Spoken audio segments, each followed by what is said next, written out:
Student से, माताओं बहनों से बातचीत होती थी, उनके दिल में जो दर्द था, जो कठिनाइयां थी, वो हमें बताते थे। और शाम को 15 मिनट 20 मिनट के लिए हम अपनी बात करते थे। और हिंदुस्तान की राजनीति पर यात्रा का बहुत बड़ा असर पड़ा। एक विचारधारा जो बीजेपी देश के सामने रोज रखती है, नफरत, हिंसा, उसके खिलाफ एक और नया विजन, एक नई विचारधारा खड़ी हुई, मोहब्बत। आप जानते हो, नफरत को नफरत नहीं काट सकती, जितनी भी कोशिश कर लो, नफरत को नफरत नहीं काट सकता है। नफरत को सिर्फ मोहब्बत और प्यार काट सकते हैं। तो जिस तरफ वो नफरत की बात करते हैं, देश को बांटने की बात करते हैं, दूसरे तरफ हम मोहब्बत, इज्जत, भाईचारे की बात करते हैं। जब हमने यात्रा खत्म की तो काफी लोग हमारे पास आए, कहते हैं, राहुल जी, आपने कन्याकुमारी से कश्मीर तक यात्रा कर दी, मगर देश का जो राजनीतिक सेक्टर है, सोशल जस्टिस का जो सेंटर है, जहां से सामाजिक न्याय की लड़ाई शुरू होती है, वहां से तो आपकी यात्रा गई नहीं। बिहार से आपकी यात्रा गई नहीं, असम से आपकी यात्रा गई नहीं। तो बहुत लोगों ने हमें कहा कि एक यात्रा नॉर्थ ईस्ट से लेकर महाराष्ट्र तक होनी चाहिए, और हमने बात मान ली। इसीलिए आज हम आपके सामने खड़े हैं। बिहार में से अब ये यात्रा, भारत जोड़ो न्याय यात्रा, निकलने जा रही है। शुरुआत मणिपुर में की, वहां आपने बीजेपी की जो विचारधारा है उसको अपनी आंखों से देखा। मणिपुर को 2 भागों में बांट दिया है, भाई को भाई से लड़ा दिया है, और पूरा प्रदेश 6-7 महीने से जलता जा रहा है। दुख की बात है कि हिंदुस्तान के प्रधानमंत्री आज तक मणिपुर नहीं गए। शर्म की बात है।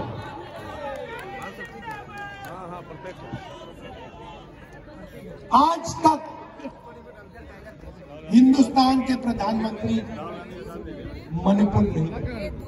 मणिपुर जल रहा है, लोग मारे जा रहे हैं, घर चलाए जा रहे हैं, मगर आज प्रधानमंत्री वहां आज तक नहीं पहुंचे। ये देश की हालत है। अब बिहार में हमारा क्या लक्ष्य? इस यात्रा में हमने न्याय शब्द जोड़ दिया है। भारत जोड़ो न्याय यात्रा। और सच्चाई ये है कि आज के हिंदुस्तान में गरीब व्यक्ति को न आर्थिक न्याय मिलता है, न सामाजिक न्याय मिलता है।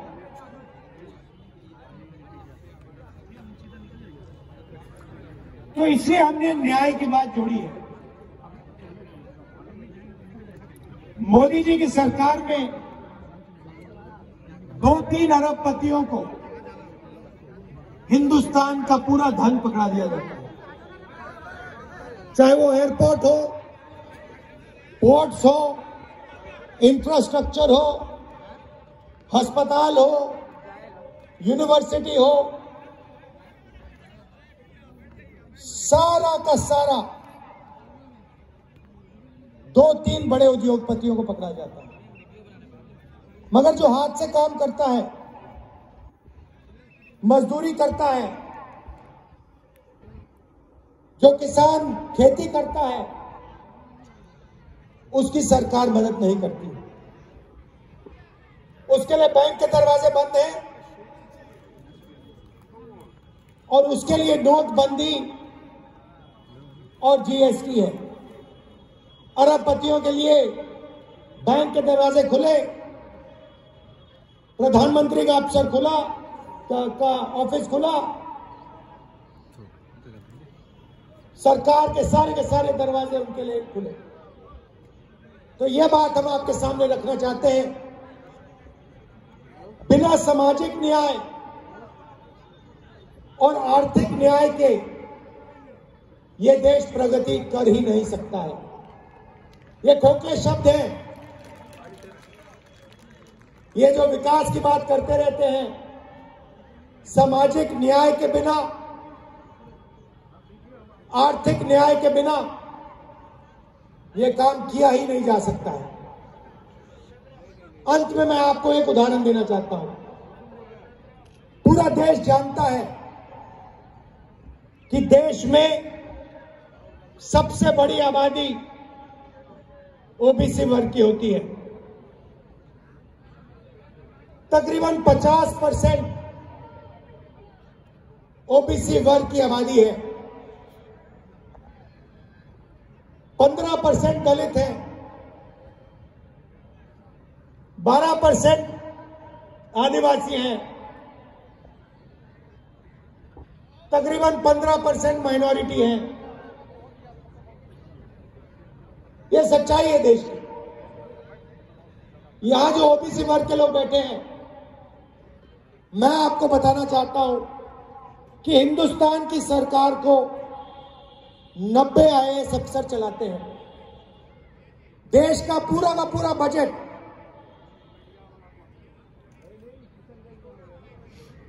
हर रुपया ये लोग निर्णय लेते हैं। डिफेंस में कितना पैसा जाएगा, स्वास्थ्य में कितना जाएगा, किसानों को कितना मिलेगा, ये 90 अफसर ये सारे के सारे निर्णय लेते हैं। इनके बिना बजट का 1 रुपया नहीं बांटा जा सकता। और मैं बिहार के ओबीसी से कहना चाहता हूं, पिछड़े वर्ग के लोगों से कहना चाहता हूं, इन 90 अफसरों में से ओबीसी वर्ग के सिर्फ 3 हैं। और अगर बजट में 100 रुपए बांटा जाता है तो ओबीसी वर्ग के अफसर सिर्फ 5 रुपए बांटते हैं।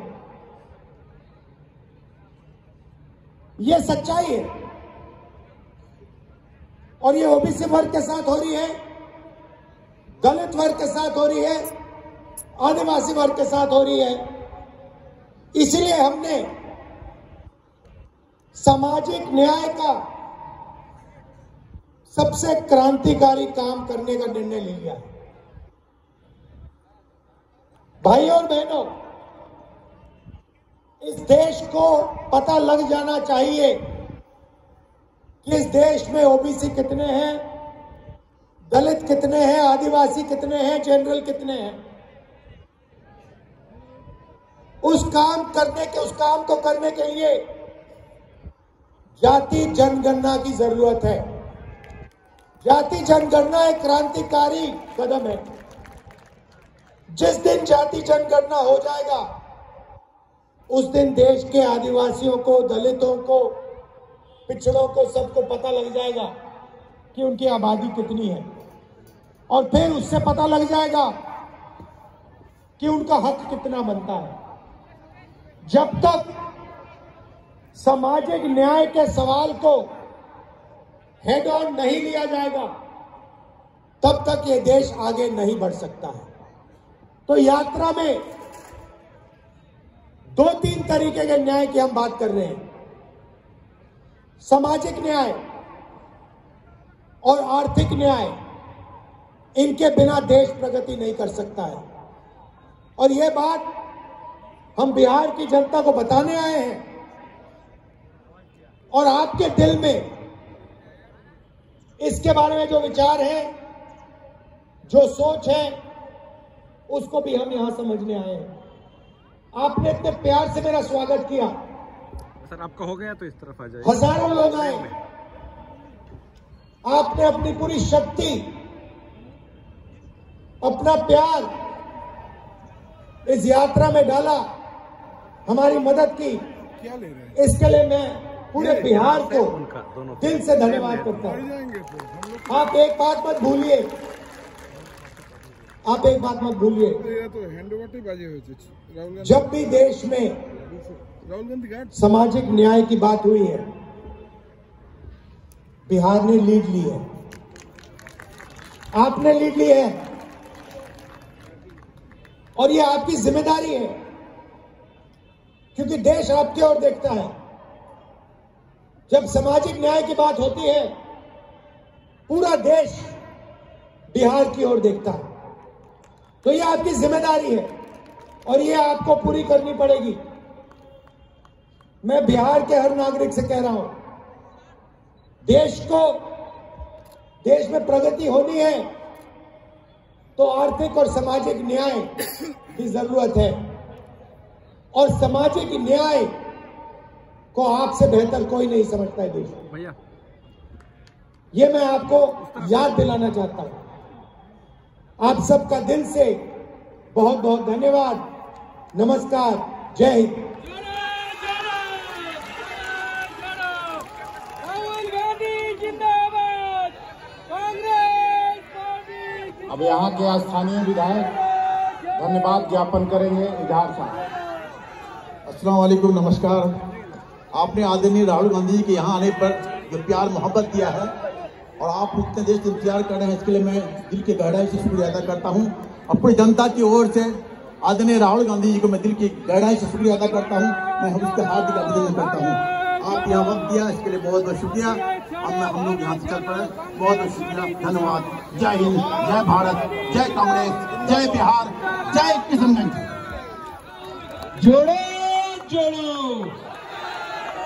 जोड़ो जोड़ो, जोड़ो जोड़ो, नफरत छोड़ो, नफरत छोड़ो। अरे देश की लड़ाई कौन लड़ेगा उसके लिए राहुल जी संग कौन चलेगा? सब कहते हैं हम चलेंगे, हम चलेंगे। राहुल जी संग कौन चलेगा? हम चलेंगे। देश के लिए ये कौन लड़ेगा? हम लड़ेंगे। मजदूर की लड़ाई कौन लड़ेगा? किसान की लड़ाई कौन लड़ेगा? जिंदाबाद, जिंदाबाद। धन्यवाद।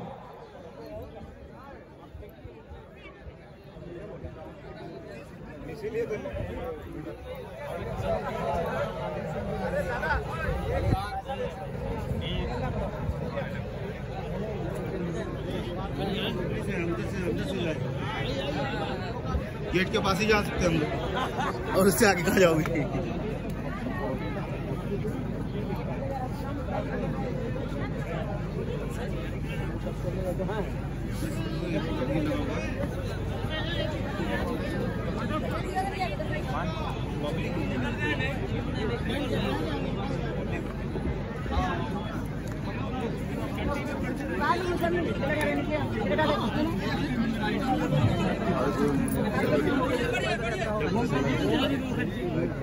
पूरे साला पता है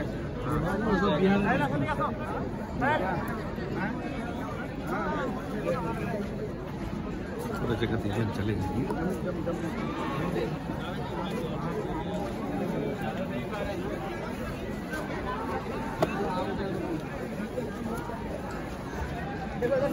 आमिर,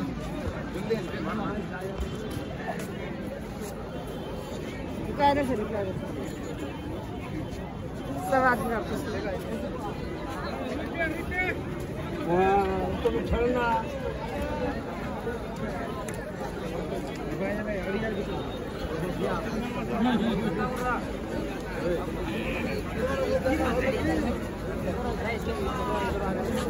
जेल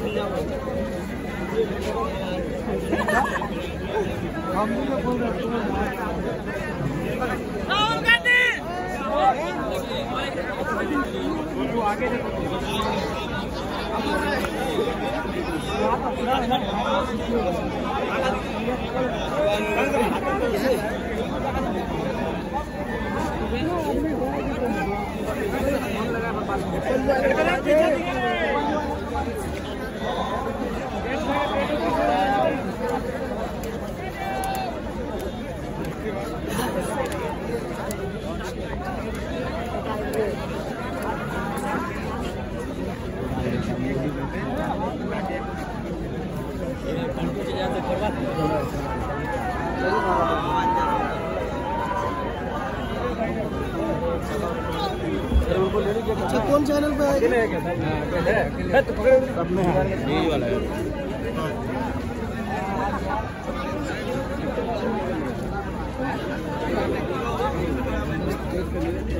पकड़ के रखा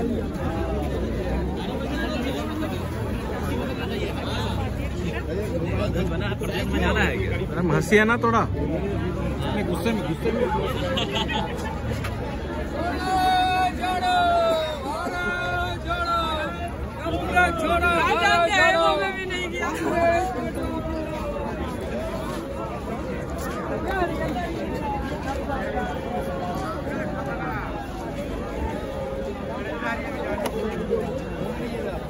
निकल गया मैं क्या हाँ जपागा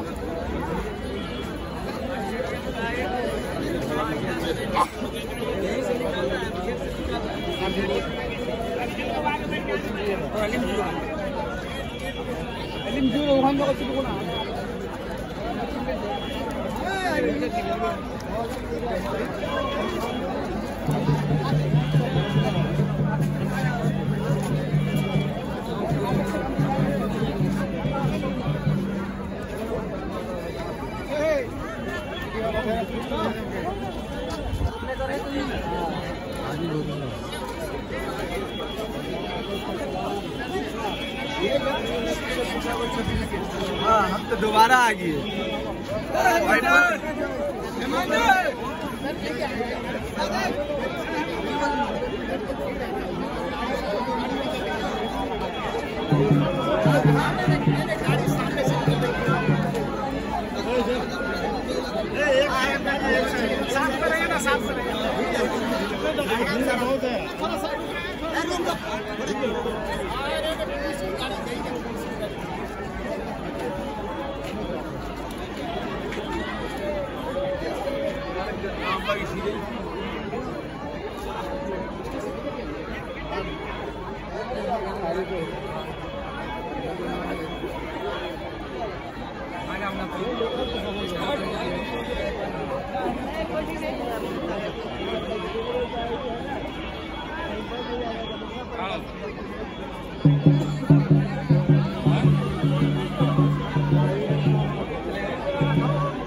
अरे